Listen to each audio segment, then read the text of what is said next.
Hello dear students, हम लोग आवर्त सारणी पढ़ रहे हैं। तो आवर्त सारणी में हम लोगों ने तमाम चीज़ें पढ़ रखी हैं पहले से। जैसे आवर्त सारणी की क्या आवश्यकता पड़ी, तो आवर्त सारणी की आवश्यकता इसलिए पड़ी कि जैसे जैसे तत्वों की खोज होती जा रही थी और तत्व एक दूसरे से गुणों में भिन्न थे, कुछ तत्व गुणों में समान थे, तो उनको किस तरीके से व्यवस्थित की जाए, इसके लिए जरूरत पड़ी आवर्त सारणी की। अब आवर्त सारणी से संबंधित कुछ प्रमुख नियम हैं जिन्हें याद रखना चाहिए, जिसमें से 4 ज़्यादा महत्वपूर्ण नियम हैं। इसमें से पहला है टोबे-राइलर का त्रिक समूह नियम, दूसरा है न्यूलैंड का अष्टक नियम, तीसरा है मेंडलीव का आवर्त नियम, चौथा है मोजले का आवर्त नियम, जिसे आधुनिक आवर्त नियम भी कहते हैं। प्रारंभ के 3 नियम जैसे टोबे-राइलर का त्रिक समूह नियम, न्यूलैंड का अष्टक नियम, मेंडलीव का आवर्त नियम, ये तत्वों के परमाणु भार पर निर्भर करता है, जबकि मोजले का आवर्त नियम ये तत्वों के परमाणु क्रमांक पर निर्भर करता है। अब परमाणु क्रमांक की खोज किसने की? तो परमाणु क्रमांक की खोज मोजले ने की थी। परमाणु क्रमांक होता क्या है? तो परमाणु क्रमांक किसी तत्व या परमाणु के नाभिक में उपस्थित प्रोटॉनों की कुल संख्या को बताता है। जैसे हाइड्रोजन का परमाणु क्रमांक 1, तो हाइड्रोजन परमाणु के नाभिक में प्रोटॉन की संख्या कितनी होगी? 1। जैसे हीलियम का परमाणु क्रमांक 2, तो हीलियम के नाभिक में प्रोटॉन की संख्या 2 होगी। परमाणु भार क्या होता है किसी तत्व का? तो परमाणु भार नाभिक में उपस्थित प्रोटॉन और न्यूट्रॉन की कुल संख्या का योग होता है। अब किसी तत्व के लिए परमाणु क्रमांक और परमाणु भार से क्या समझे? तो किसी तत्व का परमाणु क्रमांक और उसका परमाणु भार में लगभग दुगने का या दुगने से अधिक का अंतर होता है। केवल हाइड्रोजन एक ऐसा तत्व है जिसका परमाणु क्रमांक भी 1 होता है और परमाणु भार भी 1 होता है। अन्यथा अन्य सभी तत्वों के परमाणु भार उनके परमाणु क्रमांक के दुगने के बराबर या दुगने से अधिक होता है, क्योंकि सभी तत्वों में लगभग प्रोटॉन और इलेक्ट्रॉन की संख्या बराबर होती है, जबकि न्यूट्रॉन की संख्या प्रोटॉन की संख्या के बराबर भी हो सकती है और उससे ज्यादा भी हो सकती है। ये हम लोग परमाणु संरचना में इन सब चीजों को पढ़ते हैं। अभी यहाँ बात करते हैं आवर्त सारणी की। तो आवर्त में तत्वों का गुण जानने के लिए, अध्ययन करने के लिए हम लोगों ने आवर्त को 2 भाग में पढ़ा है। वैज्ञानिकों ने इसको आवर्त और वर्ग में बांटा है। तो आवर्त सारणी में तत्वों की क्षैतिज व्यवस्था है। क्षैतिज स्तंभ के रूप में या पंक्ति के रूप में लिखा गया उसको, जैसे ये पंक्तियां क्षैतिज कहलाएंगी, ठीक। और वर्ग या समूह, जैसे अगर हम इसको ऊपर से नीचे की तरफ आए तो इस तरीके से वर्ग को व्यवस्थित किया गया है। तो आवर्त की कुल संख्या आवर्त सारणी में 7 है और वर्ग या समूह की कुल संख्या 18। अब यहाँ पर आवर्त की अगर बात करें तो आवर्त में हम लोग पहले आवर्त को अति दीर्घ अति लघु आवर्त कहते हैं, जिसमें कुल तत्वों की संख्या 2 है। दूसरे और तीसरे आवर्त को हम लोग लघु आवर्त कहते हैं, जिसमें तत्वों की कुल संख्या 18 और 18 है। चौथे और 5वें आवर्त को हम लोग दीर्घ आवर्त कहते हैं, जिसमें तत्वों की कुल संख्या 18 और 18 है। 6वें और 7वें आवर्त को हम लोग अति दीर्घ आवर्त कहते हैं, क्योंकि उनमें तत्वों की कुल संख्या 32 और 32 है। लेकिन 7वां आवर्त अपूर्ण महत्वपूर्ण आवर्त कहलाता है क्योंकि उनमें तत्वों की कुल संख्या 31 है। एक तत्व अभी अज्ञात है जिसकी खोज हुई नहीं है, जिसके लिए रिक्त स्थान रखा गया है। इसके बाद बात करें हम लोग वर्ग की, तो 18 वर्ग में कुछ वर्गों को विशेष नामों से जाना जाता है। जैसे आवर्त वर्ग 1 को हम लोग क्षारीय धातु के नाम से जानते हैं, वर्ग 2 को क्षारीय मृदा धातु के नाम से जानते हैं, वर्ग 18 को शून्य समूह या अक्रिय गैस समूह के भी नाम से जानते हैं। वर्ग संख्या 17 को हम लोग हाइड्रोजन फैमिली कहते हैं। ऐसे अलग अलग वर्गों को नाम दिया गया है जिसका अध्ययन आप विस्तार से बाद में कर सकते हैं।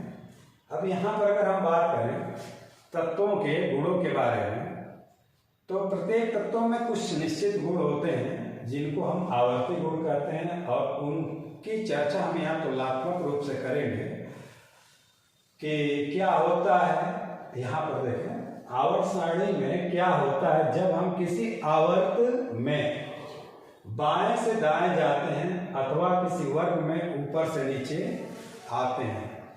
तो आवर्त में बाएं से दाएं जाने का मतलब है कि अगर मैं ब्लैक बोर्ड की ओर खड़ा हूं तो ये मेरा बायां हाथ है और ये दायां है।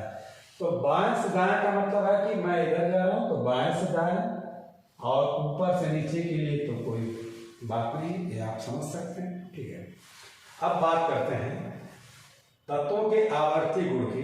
तो यहाँ कुछ महत्वपूर्ण आवर्ती गुण लिखे गए हैं। इनमें क्या परिवर्तन होता है जब हम आवर्त में बाएं से दाएं जाते हैं, तो किसी तत्व या परमाणु के आकार क्या होता है, घटता है।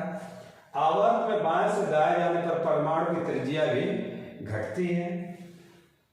किसी आवर्त में बाएं से दाएं जाने पर तत्व का या परमाणु का अपचायक गुण घटता है।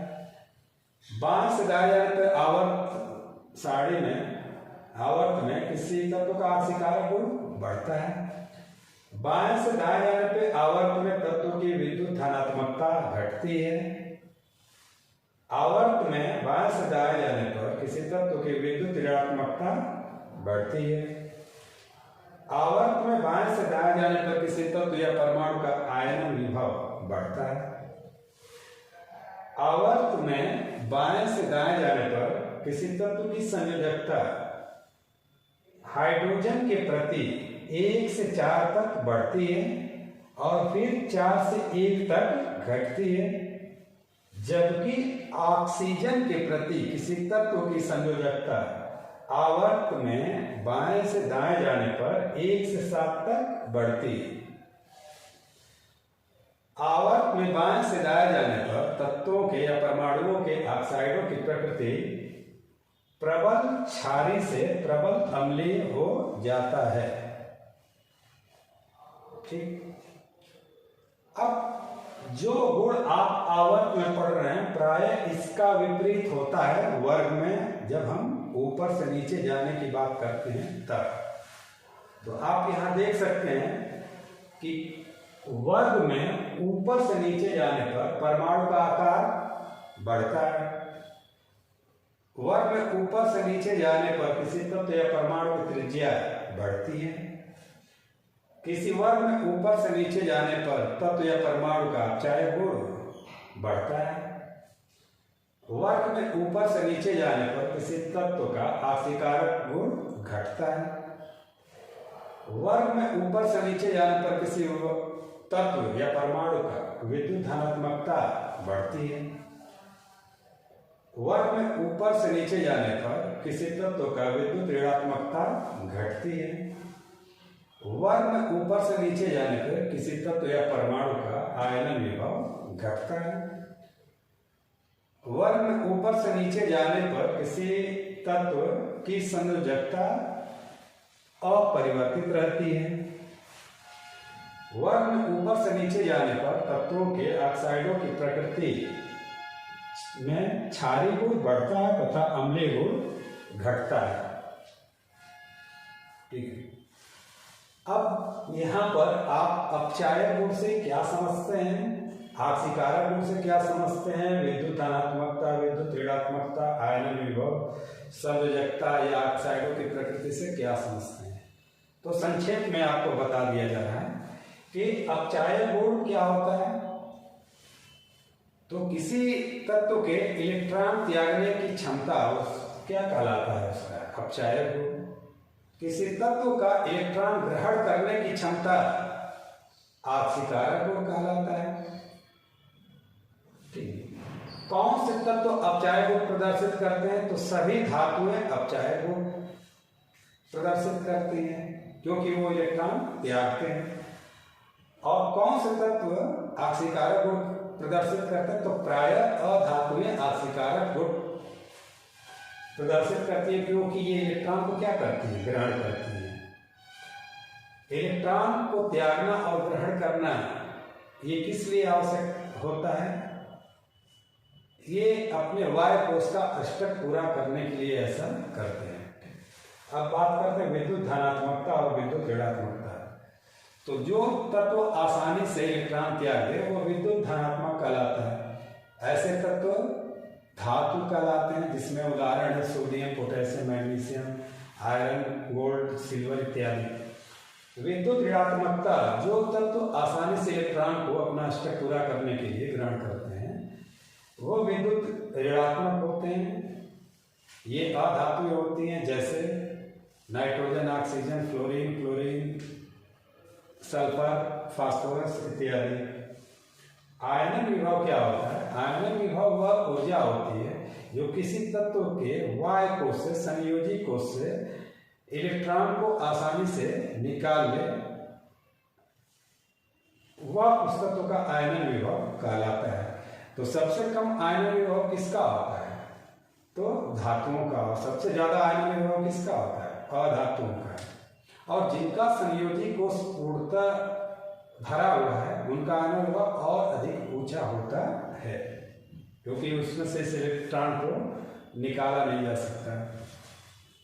उसके बाद संयोजकता है। तो संयोजकता क्या कहलाती है, तो हाइड्रोजन परमाणुओं की वह संख्या जो किसी तत्व से जुड़ती है उस तत्व की संयोजकता कहलाती है।